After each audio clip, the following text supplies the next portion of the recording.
Hello and welcome again to Philosophy and Lockdown, for the lockdown rather, and beyond. My name is Nassika, I'm a moral philosopher, I'm not a relativist, I'm not a consequentialist, and I'm not a deontologist. If none of that makes any sense to you, please go back and watch some of the other videos. Now this one is a bonus video in case you're absolutely in love with Kant and you want to see what happens to the end of the groundwork of the metaphysics of morals. So in the first two videos, Deontology 1 and 2, we looked at the first two parts of the groundwork, and we also looked at common objections raised against this normative theory. If you're not very interested in Kant, that's quite enough for our purposes, and our purposes are to give very simple and brief introductions to philosophical topics. But if you're really interested in Kant and you can't wait to see what happens at the end, what does he say in the third part of the groundwork? Well, this is it. And you're in for a treat because it's really complex and really difficult. In fact, it's so difficult. I usually talk without any notes because these are things I teach quite often and I know almost by heart. But look at the notes I'm going to need for today. There's pages and pages of stuff and a summary of things so I don't get it wrong. This is because Kant's writing is extremely dense, his ideas are extremely complicated, and of course there are great questions over how these ideas ought to be interpreted. So here's my version of what Kant is trying to say in the third part of the groundwork. So what do we have so far? So far we have the idea that morality cannot be grounded in anything else. The force of morality has to come from within itself. It cannot be conditional on something else. And the goodwill is good unconditionally. That means that moral worth cannot come from the consequences of what you do, your inclinations and desires that push you in various directions. It cannot come from an external law like God or the laws of a state that might punish you for what you choose to do. But the goodwill has to be good in itself, unconditionally. And that means that the only thing that is good in itself unconditionally is acting out of duty. This conception of the moral law, of reverence for the moral law and its acceptance for itself. And what does it mean to act out of duty? Well, that is the categorical imperative. It is an imperative, it is a command, and it's categorical. It is not hypothetical. Its force doesn't depend on anything else. And we have the three conceptions of the categorical imperative, the three formulations, if you remember, from the second video.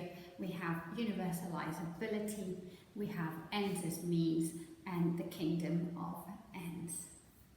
Okay, now Kant moves in a slightly different direction in the third part of the groundwork.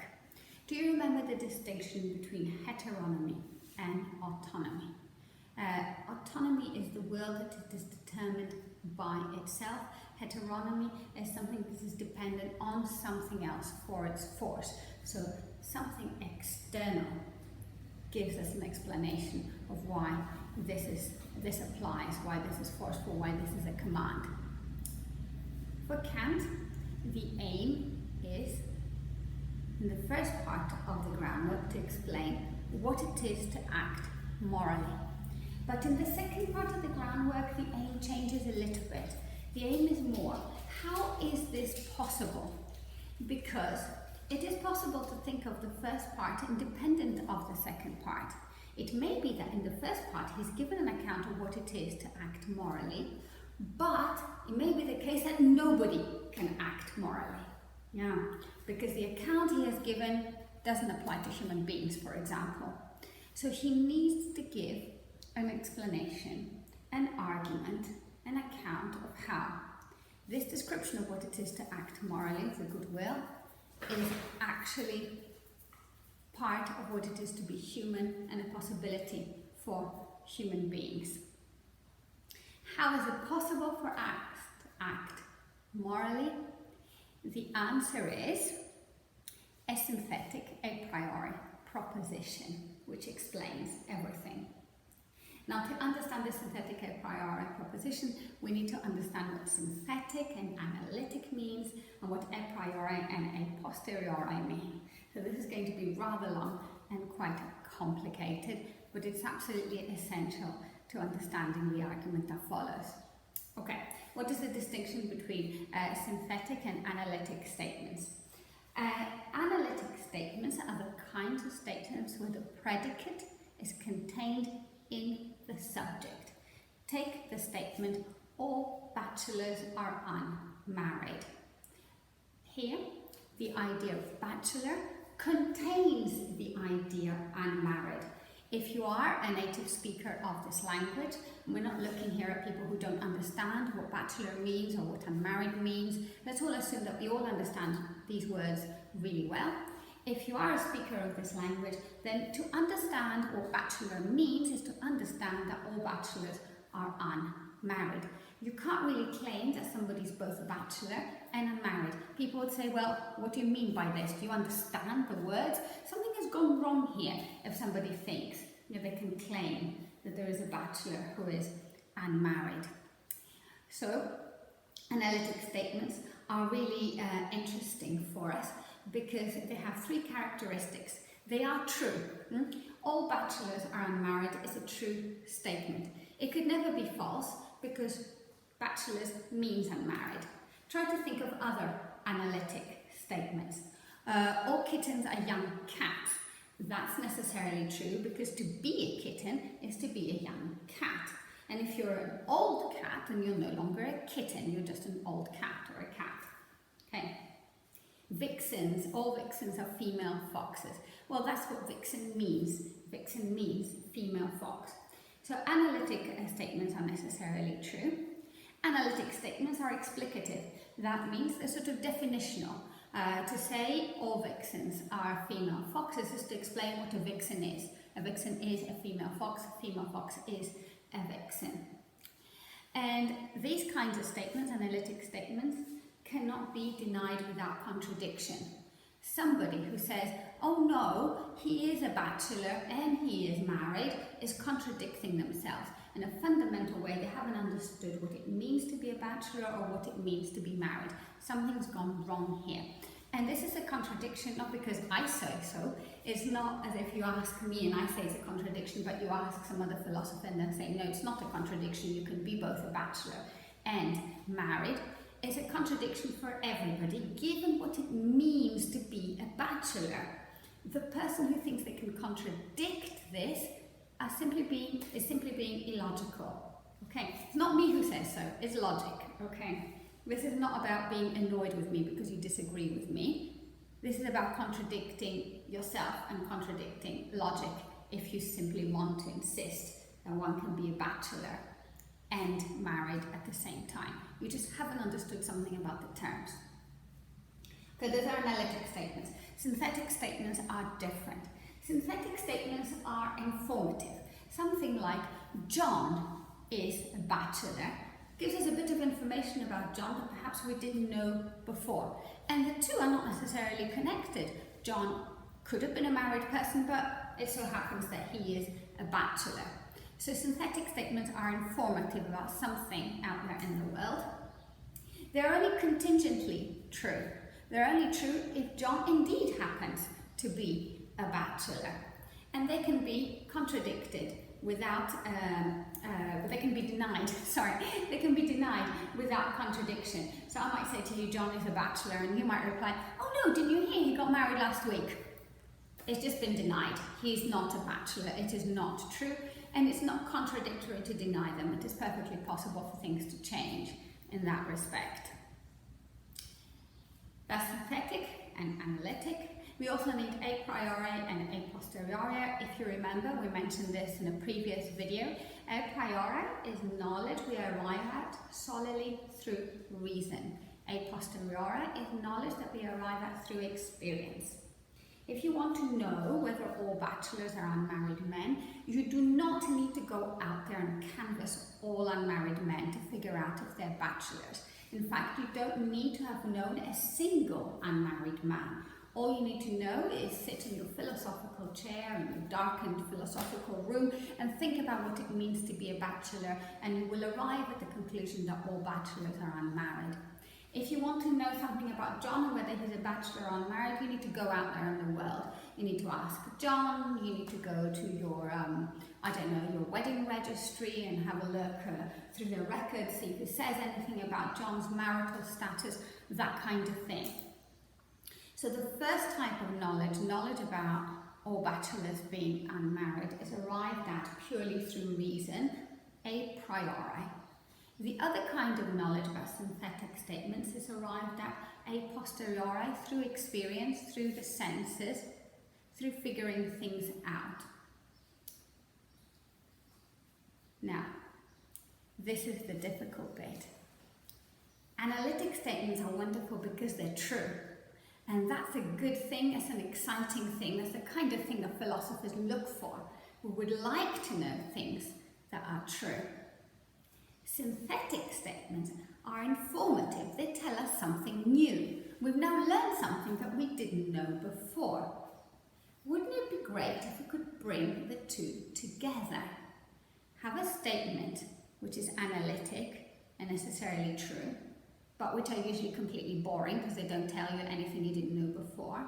But couple that with a synthetic statement which tells you new information, but usually could be denied, could be false. Couple it with an analytic one and you have something that is both informative and necessarily true. Wouldn't that be a wonderful thing to find? And Kant thinks that he has found this. He thinks that the categorical imperative is possible because to obey the moral law is a synthetic, analytic statement with no reference to an external authority. Okay, let's have a look at how he does that. Firstly, Kant claims that the definition of the moral law is analytically true. So the following statements are analytically true, a bit like all bachelors are unmarried. Not a bit like, completely like, all bachelors are unmarried. So these are the two statements that Kant thinks are analytically true. To act out of duty is to act out of the categorical imperative. So acting out of duty and categorical imperative is a predicate which is contained in the subject. Okay. A morally good agent is one that makes the categorical imperative the determining ground of his will. So morally good agent and the CI being the determining ground of the will is analytically true, definitionally true, necessarily true. So Kant is claiming that the predicate in these sentences is contained in the subject. The connection between moral goodness, acting out of duty, and the categorical imperative is a necessarily true one in the same way that being a bachelor and being unmarried are connected in that kind of way. Secondly, Kant claims that there is a synthetic a priori proposition of practical reason. Okay, and this is it. The following statement is both synthetic, gives us information, and a priori, necessarily true, known through reason.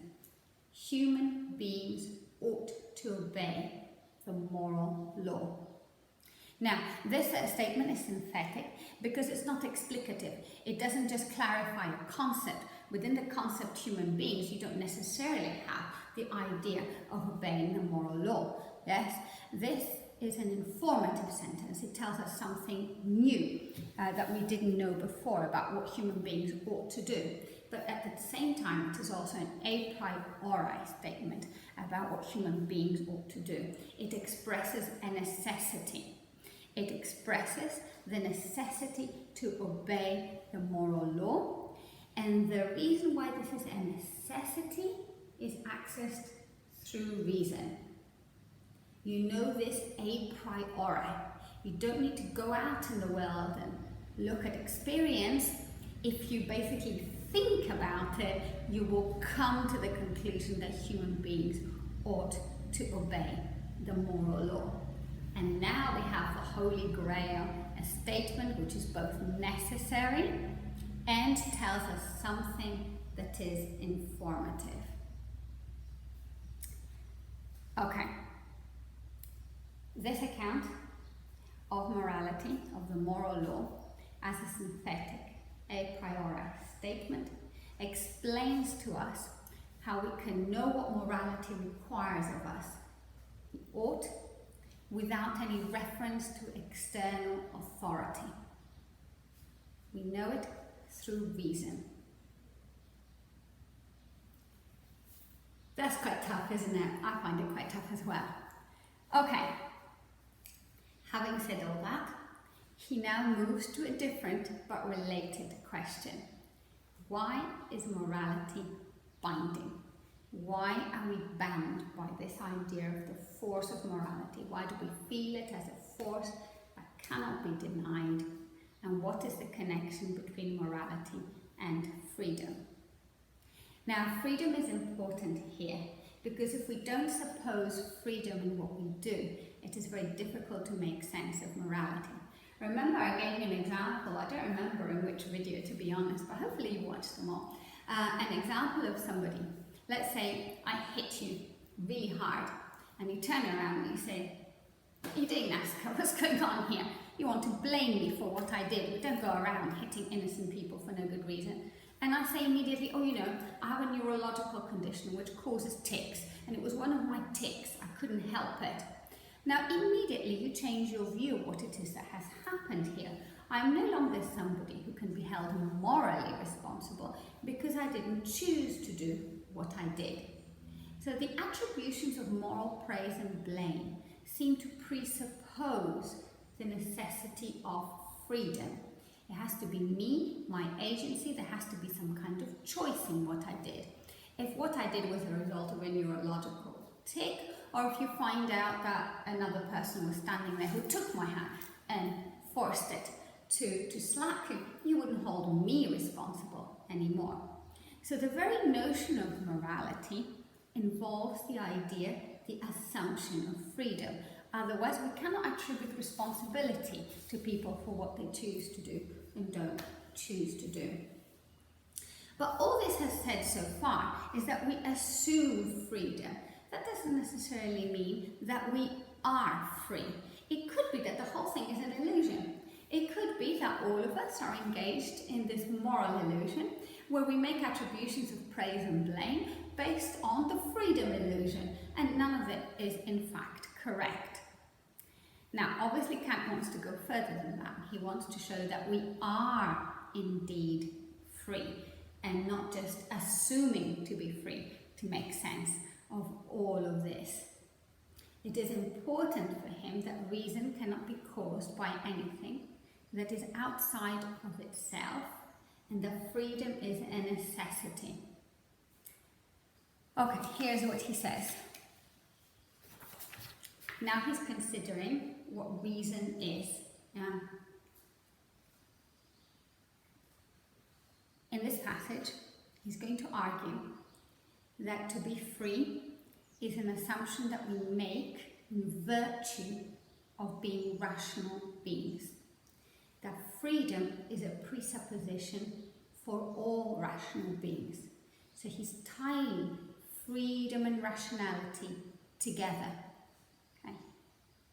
And he says, and this is a quote, "But we cannot possibly conceive of a reason as being consciously directed from outside in regard to its judgments." So to reason, to arrive at a reason, is not something that comes from outside of the process of reasoning. For in that case, the subject would attribute the determination of his power of judgment not to his reason, but to an impulsion. Okay? So if you decide to do something because you've reasoned that it ought to be done, it is reason that's forcing you. If we then discover that somebody else is holding a gun to your head, then it is not reason that's forcing you. Reason has to be the source of its own motivation. And this is a really important and well-known quote from Kant. "Reason must look upon itself as the author of its own principles independently of alien influences." So if you reason to a conclusion, the force of the conclusion comes from reason itself and not from something external to it. Therefore, as practical reason, or as the will of a rational being, can be a will of his own only under the idea of freedom, and such a will must therefore, from a practical point of view, be attributed to all rational beings. So if we act because of external factors, then we're not free. We're determined by these factors. We're caused by these factors. Okay? But reason cannot be caused by anything external. Reason is a cause of itself. Rational beings are the authors of their own actions when they act in accordance with reason. And it is in this sense that the idea of freedom is a presupposition for any agent who is capable of making reason the determining grounds of his actions. So you're not always free. You're only free when you affirm the conclusions of your reason. It is through reason that we are free. Okay. How is it possible for us to be both causally determined by external factors and by things like our desires, and at the same time to adopt reason and to be free, to adopt reason as the cause of our actions, which makes us free? This is the last bit. Hang in there. Here Kant arguably makes one of the most complex distinctions. After all these other distinctions, there's yet another one coming our way. It is related to all the other distinctions. And this final distinction by Kant is the distinction between the sensible standpoint and the intelligible standpoint. With this distinction, he's trying to show that we are both free and morally obligated to do something.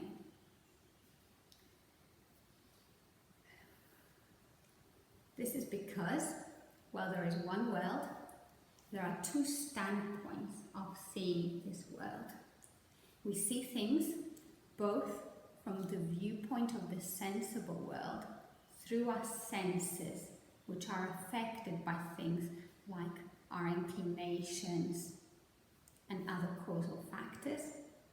But we can also see reality through the standpoint of the intelligible world, and here it is reason that gives us access to the intelligible world. So in a sense, it's the same distinctions we've always had going. Heteronomy, autonomy, senses, reason, a posteriori, a priori, synthetic, analytic, sensible, intelligible, in many different and complex ways. Same kind of distinction seen in many, many different and complex ways. We are members of the sensible world because we're constrained by causal laws. What we do is determined by our desires, for example, but we are also members of the intelligible world, and there it is reason who rules. And inasmuch as we adopt the dictates of reason, we are free and bound by morality. If we were entirely free, did not have this sensible viewpoint and this empirical nature, then we would be perfectly rational and we wouldn't feel morality as a constraint. It would be easy for us to be moral. There wouldn't be any sense of morality binding us as a duty. But we are influenced by other things, therefore morality feels like a duty. At the same time, we have the possibility of overcoming these influences when we adopt reason as the motive behind our actions. Therefore, we are free. Okay. What has the third part of this CI done? It's done quite a lot. The first step was the interrelation of autonomy and freedom. So he starts off by saying that there are two kinds of causality. The causality of desires. This is a form of necessity and therefore not freedom. It is the desire that's pushing you. You're not free to determine your actions. So your actions are determined heteronomously by something else, by desires. And then there is the causality of reasons. When your actions are caused by reason, We are not determined by natural causes like desires, we're determined by the moral law itself, and this is autonomous actions. Rational beings are then self-determining and free, inasmuch as they act autonomously through reason, in accordance with reason and the moral law. That makes autonomy and freedom reciprocal concepts. Morality is then possible because we're both free and bound by moral laws, because to be free is to be bound by moral laws. Freedom is the causality of reason rather than the heteronomy of desire. And that is because there are two standpoints. Morality is possible because of these two standpoints. On the one hand, we're like other things in the natural world. We are affected by causal laws. We are part of the sensible world. On the other hand, we are metaphysically free in the intelligible world through the causality of reason being determined by moral law. How is then the categorical imperative possible? Remember, the third part is supposed to show that the CI is actually possible for beings like us. Well, obedience to the moral law is possible insofar as we are members of the intelligible world. Finally, this all finishes with a claim that there is a limit to practical philosophy. We cannot know whether we are free, but freedom is presupposed by a being who regards himself as acting in accordance with the moral law. So freedom is a presupposition of morality. We can never know that this is the case, but we're bound to presuppose it because of what morality is and its connection to the causality of reason. Okay, well done. That was really hard stuff. If you're not clear on it, don't worry. This is perfectly normal. I would suggest the next step would be to read Kant himself. Read some introductory commentaries, see how it goes from there, and then start reading some more complicated discussions of Kant that try to make sense of all of this.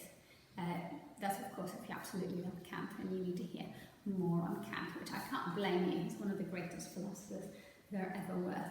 And part of the reason is that his ideas are so complex and have so many tendrils and so many other ideas. Okay, I'll leave you with that. Well done. If you want to come back, next time we'll go back to virtue ethics, which is the third of the three normative theories that we're going to discuss in this part on moral theories. Bye-bye.